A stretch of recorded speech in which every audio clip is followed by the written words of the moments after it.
In and around Baguio, but also the World ECOT Symposium taking place. And I had the opportunity to visit today, as well as to go to the Rose Garden and see the Christmas festivities there.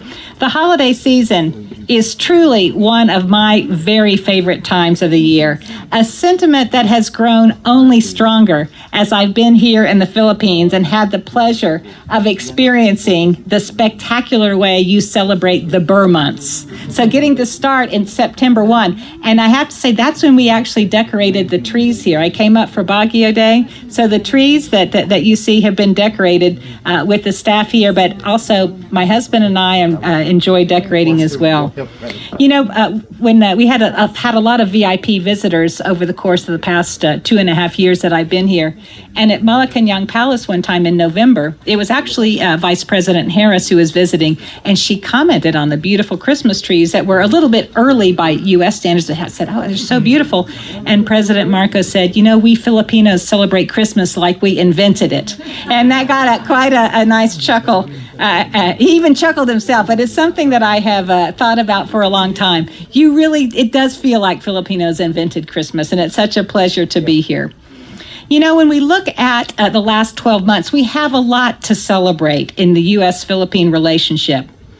I can confidently say that 2024 was a banner year for U.S.-Philippine ties as friends, partners, and allies.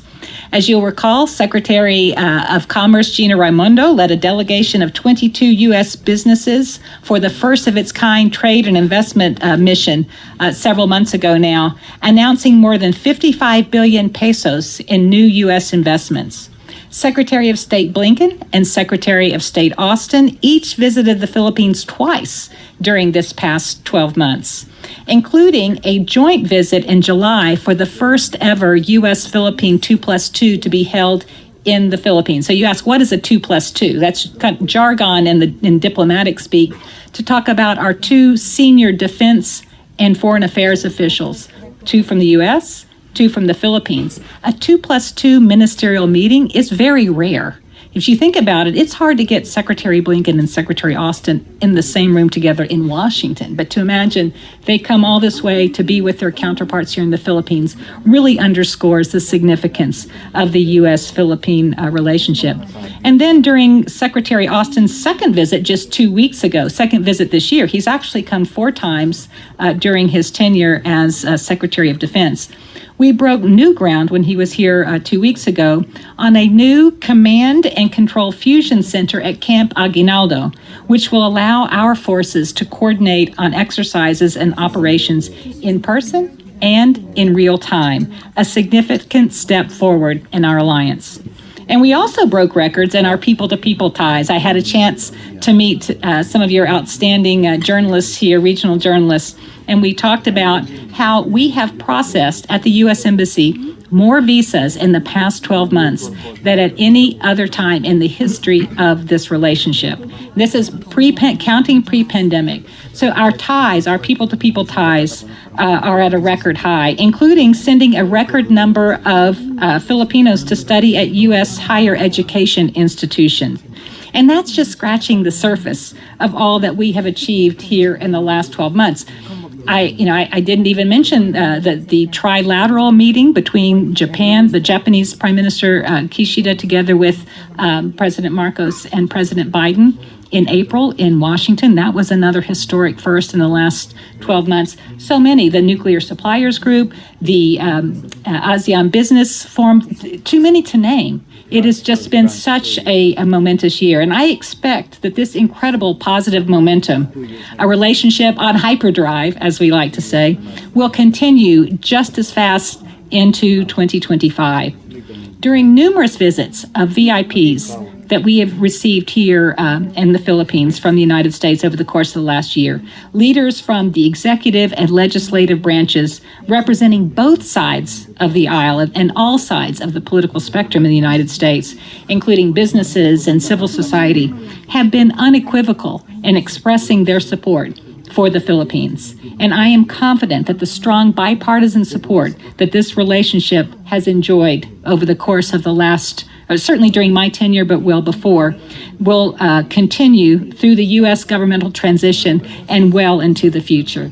And truly, there is no better place to celebrate this year's achievements and look with hope to the future than right here in beautiful Baguio, a city that uniquely represents the depth and strength of the U.S.-Philippine bilateral relationship. Next year, we will mark the 80th anniversary of the end of World War II. And as many of you know, the war came to an official end in the Philippines right here in this residence, when on September 3rd, 1945, General Yamashita signed the Instrument of Surrender in front of General Jonathan Wainwright on the very table that still graces the dining room, though covered with a tablecloth today and then some food. We're okay. I think that General Wainwright would be more than pleased by how far the U.S.-Philippine relationship has come in the 80 years since that historic day. And by coincidence, my colleague, the Japanese ambassador, is visiting Baguio today as well and was here visiting this historic residence. And we were talking about the amazing capacity for human reconciliation over the course of the past. Only 80 years is a long time, but it's also relatively short when you think about what all has transpired in that period. And as we look ahead to commemorating the various culminating events leading to the end of World War II, we were talking about possibly doing something with the U.S., Philippines, and Japan, maybe a cultural evening, especially since Baguio is a UNESCO creative city, maybe something here, maybe jazz or something that brings our three peoples together in a very meaningful way, because I know that there's, according to the ambassador, quite a large Japanese-Filipino community here as well. So our achievements together between the United States and the Philippines in particular are made possible by the dedication and commitment of our citizenry. And that means all of you all here. And we at the U.S. Embassy are so proud to be your partners. So whether you work in government, small or big business, in education or media or civil society, you have all contributed. Also, our law enforcement, I know a number of people from law enforcement are here, and of course our strong military-to-military relationship. Everyone has contributed to our flourishing bilateral ties as steadfast friends, ironclad allies, and partners in prosperity. And I think we also have some of our Peace Corps volunteers, and I just heard a charming story about one of the Peace Corps volunteers living with the host family. Her name is Madison, and how the Madison is helping bridge from the Philippine parents to the 9-year-old son, sort of serves as a translator from one to the other. Even though it's U.S. and Filipino, there's also a generational gap to translate into. So thank you so much for everything that you do. Thank you for joining us today. Happy holidays. And I know that George is going to come here. We have the opportunity this year to welcome back from the University of the Cordilleras, their chorale, who will be singing some songs for us. Please do go about and mingle. Those who want to come and listen up close to the chorale, of course, can. But I know that we only have a short period before people have to rush off to their next event. So do take advantage to enjoy each other's company. I'll be walking around, love to take some pictures, and we will be posting all of our photos on our Flickr account. So if you don't have that QR code, a number of our team can get it for you, but look for those photos later. So even if you don't get one on your photo, our professional photographer will have them up on our website as well. Thank you so much.